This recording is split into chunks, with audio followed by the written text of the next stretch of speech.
Hi, my name is Abahi, and what I'm about to tell you is going to super duper surprise you. And trust me, I know it's going to surprise you because when I tell people face to face what I'm about to tell you, you should see the look on their face. In fact, they tell me, no, it's not true. They tell me, no, you're not going to do that. So I hope you're sitting down because here comes the insane, intensive truth. Stay tuned.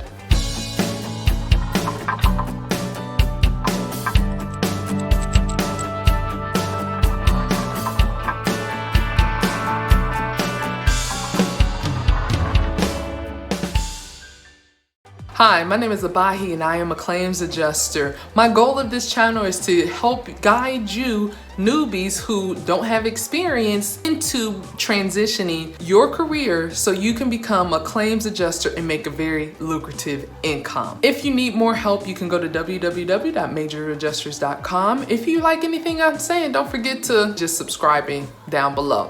Now, here's the crazy, insane truth that I want to tell you. Women climb and get on roofs. Yes, they do. Surprise, right? I've had short women, less than 5'3", get on roofs, and I'm 5'11", so getting on the roof is only adding like 2 feet to my height, right?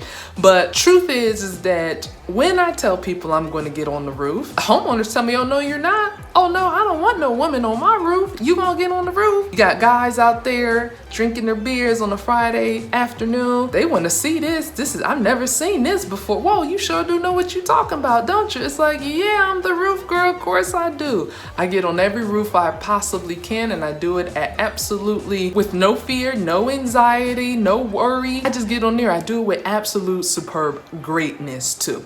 But I do get concerned that women think that becoming a claims adjuster means they have to get on the roof. The truth is you don't have to get on the roof, and if you're a claims adjuster and want to work in the field, you can have alternatives. There are alternatives available, from ladder assist to maybe getting your family member involved. All they have to do is take a Hague certification test or class, and they'll learn how to identify roof damage.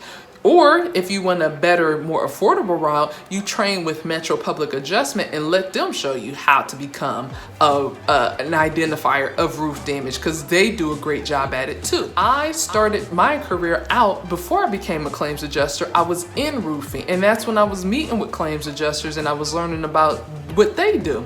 But I can identify roof damage pretty well, although some companies don't always agree that my roof damage is what it is. Even when you work with that company, they may say, no, that's not roof damage, it's a nail polish, or it's roof damage, but it's not covered roof damage, and the coverages are covered in the policy. So if you want to become a claims adjuster, make sure you're reading the policy.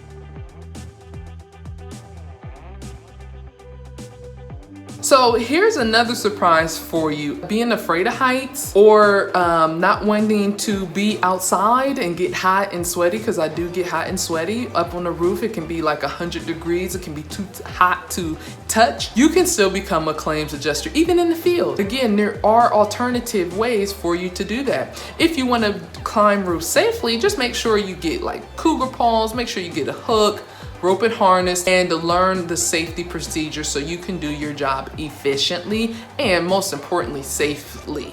Because when you go up on those roofs and you don't have insurance or you don't do it safely, you're risking hurting yourself and your opportunity to provide for your family. And we don't want that. Here's an example of what somebody, I was working with a State Farm adjuster who hurt his knee playing basketball. Well, due to company policy and medical doctors, they don't want him climbing roofs, even low roofs right now. So what did he do?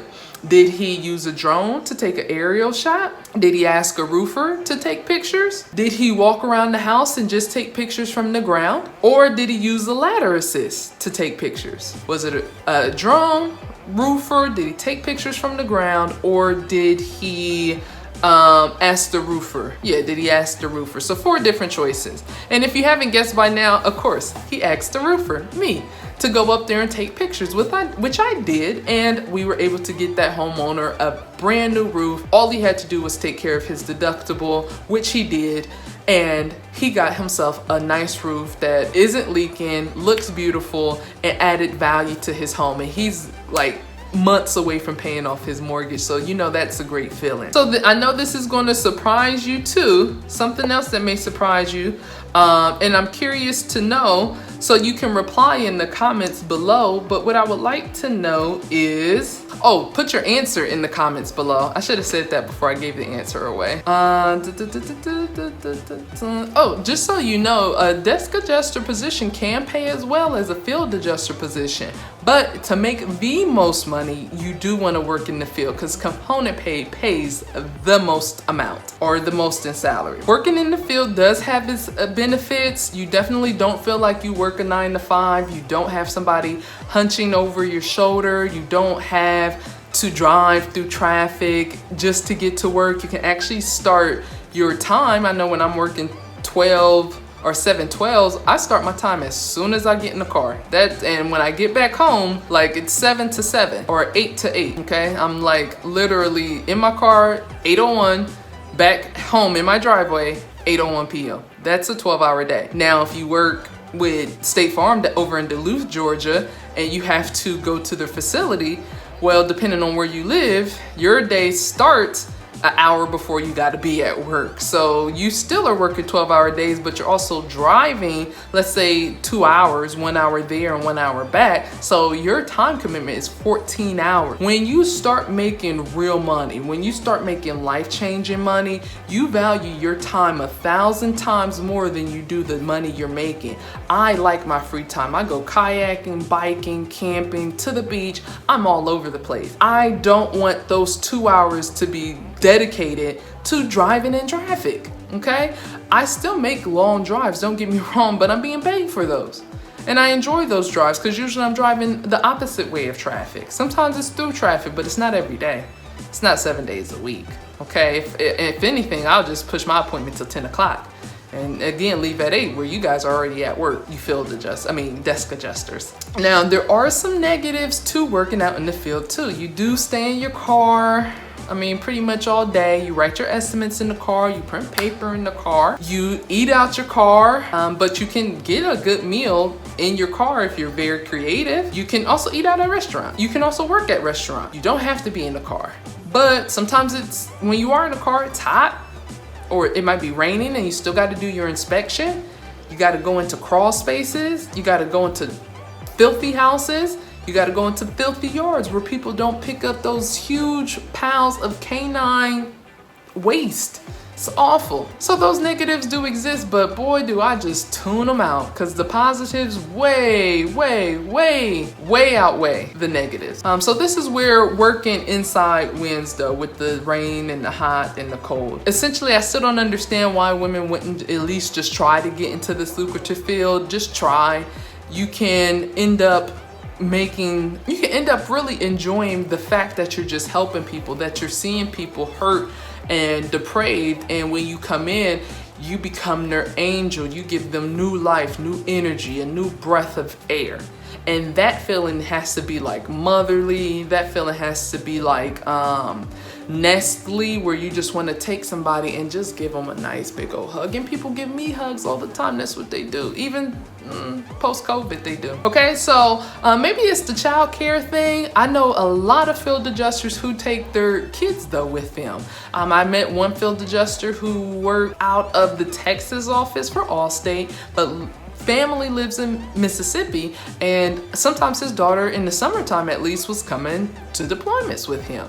They can sit in the car, they can help take photos, they can be all professional, and you can pass the career down. If you're a single black female and you're a mom, you better be getting your kids into this career because it's always going to be it's a better fallback than any college degree or any trade that they can ever have. All they need to have is the desire to maybe even do Xactimate, be on the computer, and then eventually when they turn 18, they can get their own license and start making money. I do have a book available to you that shows how one adjuster went from the music industry, background was military, did the music thing, then became an adjuster, took him a while, made over a $12,500 investment to become an adjuster. You won't have to do that if you go to majoradjusters.com. I'll show you how to do it for a fraction of the cost. He also then showed, after he was making $135,000 a year in one deployment in 4 months, he showed his godson who didn't know if he wanted to go to college, and that godson was able to make like $91,000 in his first year. 22-year-old kid, $90,000 a year. Yeah, you are like the person, the man, the woman in your social circle. All you got to do is put in a little hard work, and they got so much energy they can put in a bunch of work. Another way that you can help get your family involved if you're a single parent is when you teach your kids Xactimate. Yeah, they may not know it at first, but once they get it, you start taking your measurements at home or in the home that you are inspecting, and your son or daughter or wife or husband can be at home taking measurements. Okay, this wall is 8'11", the ceiling is 9 feet, it's a sloped ceiling, it needs drywall repair, installation, paint 2 coats, contents manipulation.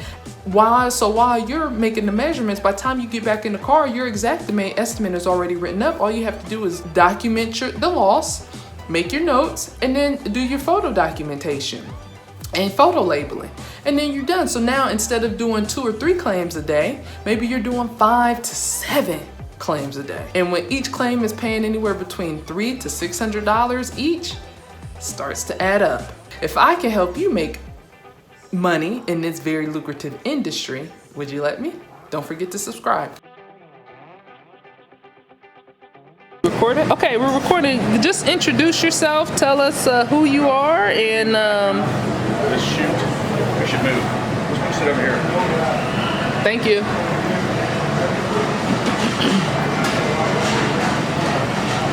Okay.